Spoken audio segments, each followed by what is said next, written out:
How was the experience of my first train show in 5 years like for me? Was it a good train show? Was it a small train show? And did you get your money's worth? All these questions answered in this video. Hi, I'm Team S Trains, and this is a rather new train channel on YouTube. Despite, the older videos being months old, this is the same video. This video is even though being recorded 2 months later, and probably posted another 2 months after this is recorded. This is a train channel that captures my experience back into the train hobby, and truly shows, how much getting back into this hobby has changed, and rather, this channel shows that progress with, quote, seasons. But to get to how this all was for me, I have to go back to the very start of it all. Back when I was little, me, my brother, my father, would go to this train show, which would eventually become the Plano train show, but at this time, it was in DFW. Instead of Plano. So it was about a 1 hour's difference. But eventually when they moved it to Plano, we stopped going. And me and my brother, we loved going to this train show. I mean, we would go every year to go and see these layouts with the spare amount of cash I had, because I was horrible at keeping cash on me at the time when I was a child. But, having like $13 to spend on different model trains to try to grow my collection, the great memories I had. And well, so many years later, in 2023, I want to say, according to my brother, 5 years later after our final train show, we went to this one. And this came about in October 2022, when I had the realization of, hey, I had my own vehicle, I'm in college, I can do my own thing, and I have a job that can pay money to buy model trains. I could go ahead and go to this train show that I've been wanting to go to for years. And well, I looked at the date to see when the Plano train show was in October, and unfortunately I had missed it by 3 whole days. Very, very sad for me. I really do wish I didn't miss it, because it was so detrimental for me. I was like, no! Oh man, I was so sad about it. But I was like, alright, when's the next train show I can go to? And I saw, hey, it's in January again. I'm like, perfect. I'll start saving money so I can go to this. I end up saving about $300, using about $150 of that for spending money on trains and such. And the rest, for miscellaneous of getting to the Plano train show and back and having enough money to commute to work afterwards. But with all that aside, the day of going, I drive to this thing, and it's like, I leave at like 3 a.m. and I end up having car troubles as well. My engine light came on. It was horrible. I spent all of Saturday, because originally Saturday I was going to go ahead and go to the train show. But all of Saturday I spent with my father fixing this vehicle, this car, and we got it fixed. Thank God it was fixed. Big appreciation towards him. But it was like, dang, I missed this one day to go to the train show, but thank goodness it was still going on Sunday. So me and my brother, we head on up. He thinks he's gonna die because we're going through the heart of Dallas. Absolutely insane. We get there, free parking, amazing, I love it. And as soon as we get through the ticket booth and we see all the different vendors in the hallway, it's just like, wow, this just brings back a ton of memories to me. And I'm like, okay, time to get our game faces on. And me and my brother, we're just going down this hallway, and then we look to our right, and we see the showroom, and we're just amazed by it. And we're just like, okay, where in the world do we start? And we're just kind of like, okay, we're gonna go ahead and look around, see what there is, so we can best bet on what we want to buy, and then just enjoy the rest of the train show until we have to leave. And that was our game plan.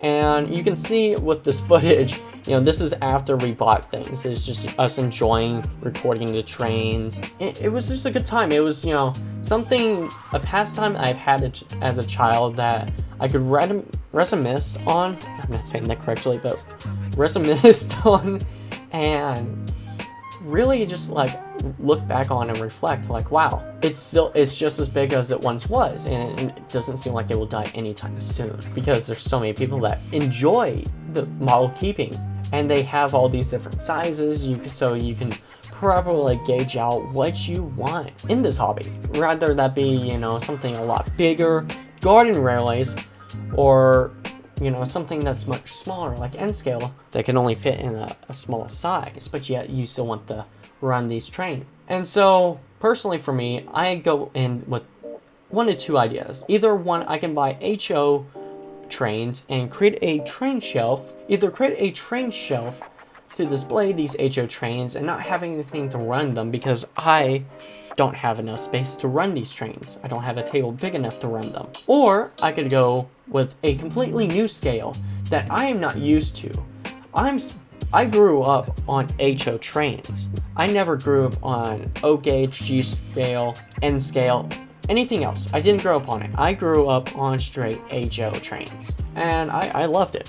Outside of a matrix loop of track and wind-up train that my grandfather gave me and my brother, that was the only exception. Now, because of my limited size, it was either I could use this shelf to display these HO trains, or I can try to find enough track, transformer, and engines to run on in a small, like 2x3 foot radius or 2x3 shelf for N scale. And I was really conflicted because I personally have always enjoyed running trains around, but having, you know, always growing up on HO and being also, quote, the poor man's model system and being limited only to $150, it came to a debate of whether you want to go with quality or quantity. And ultimately, I went up with quantity since I was really just restarting my collection. I wanted to get as many things as I could possible at cheap as possible as well. And with N scale, that unfortunately was not going to happen. Despite being able to, eventually I saw an N scale engine, this dummy engine, 3 different freight cars, an oval of track, and a transformer, all for $80 I could have paid for. And this would have been, quote, a custom little N scale set that I could have done and set up on this shelf. But going back to my roots, I decided, hey, I just want to go with, you know, HO, since I wouldn't have this collection I would have to be restarting a collection completely.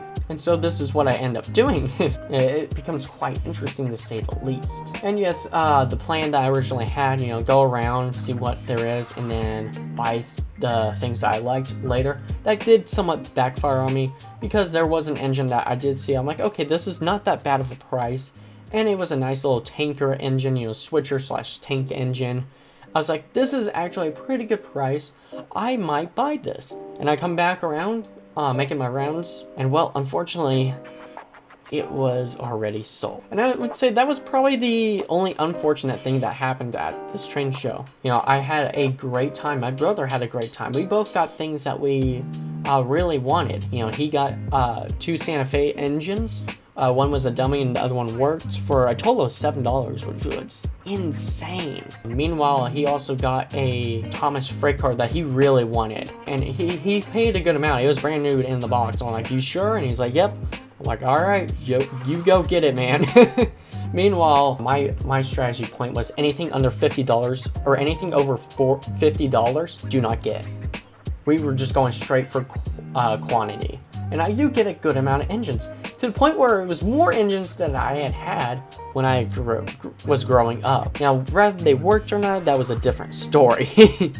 And the amount of freight cars and passengers I got as well at a pretty good price, I would say personally, was great as well. Now, I can understand why they were on sale, as some of these had some problems, to say the least, especially looking at the passenger cars. But the freight cars, they hadn't caused me a problem whatsoever. And I think my best deal that I was able to get was the box cars, as they were all at this one vendor were priced at $3 a piece, and they were the exact same vendor we originally purchased some things for. This is where my brother purchased the 2 Santa Fe's. I purchased 2 engines from them.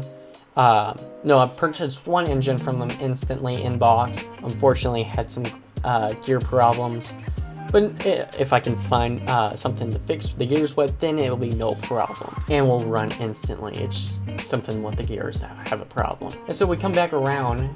I buy a few more engines with them. And I tell them, hey, I only got $8. They're like, hey, do you want to buy this really expensive engine for like $250? I'm like, sure, if you'll do it for $8, jokingly saying that. And he's like, well, I'll take that $8 off of you. Let's find something that I can work out a deal with. And he points to all of these Durango yellow and orange boxcars, about 8 of them in total, if not more.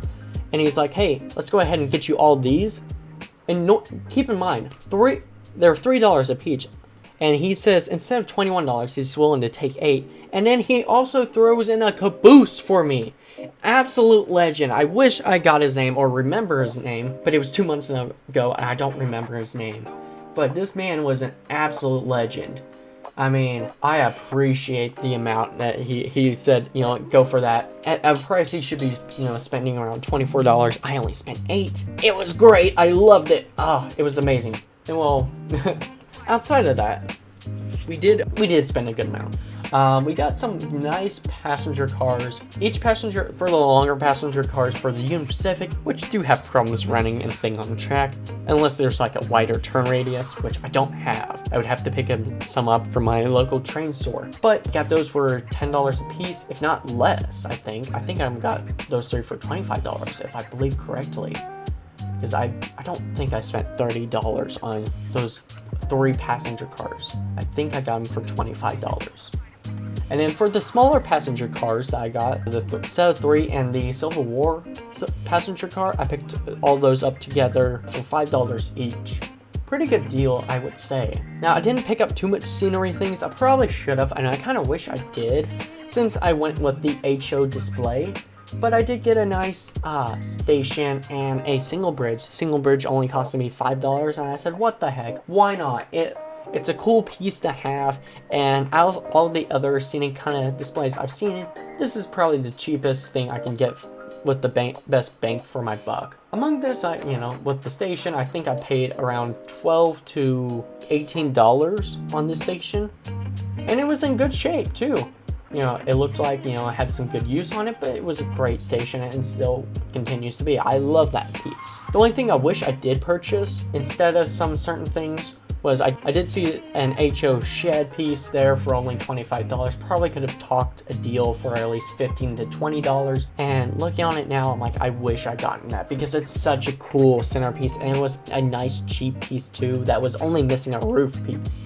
To be honest, I could have gotten it, and I wish I did. But hey, we all make mistakes, and we kind of have to live through that. And the only other unfortunate thing that happened is while I was purchasing the box cars, we had multiple different bags, and well, my brother wasn't holding onto the bags correctly. He was rather carrying them in his arms, and well, they slipped through his arms and hit the ground pretty hard.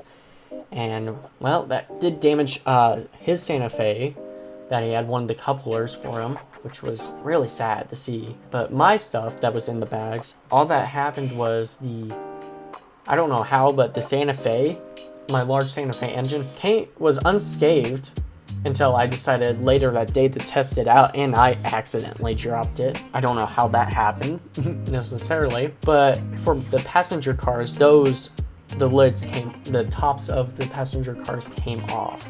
It's a little sad sight to see, but they all still work in the end.